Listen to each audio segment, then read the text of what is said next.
ये उस कोने से लेके और वो जो बाउंड्री है वहां तक पूरी 6 बीघे जमीन है। और हमारे पापा और चाचा के बीच में इसी 6 बीघे जमीन के ऊपर लड़ाई थी, ठीक है ना? पता है वो तो, लेकिन अब क्या सोचा है आपने? कुछ नहीं भाई, मैंने तो यही सोचा है, ये 6 बीघे जमीन में से 2 बीघे जमीन तो अपने हिस्से में करवा ली मैंने, ठीक है? बाकी 4 बीघे में से 2-2 बीघे जमीन तुम्हारे नाम भी करवा रहा हूँ, ठीक है?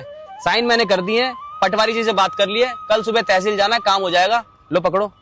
कहने का मतलब ये है, तीनों भाइयों के हिस्से में बराबर की जमीन बट रही है, 2-2 बीघे, ठीक है?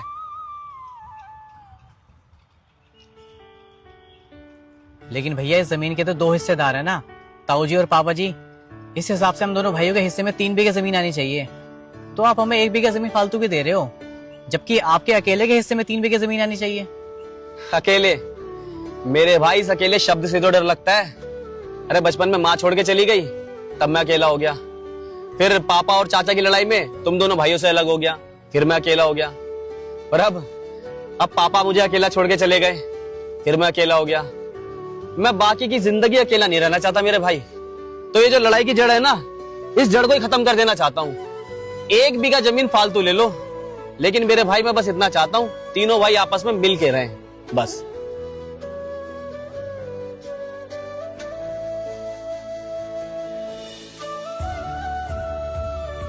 क्योंकि मेरे भाई, ये जमीन को आज तक कोई नहीं खा पाया, लेकिन ये जमीन सबको खा गई।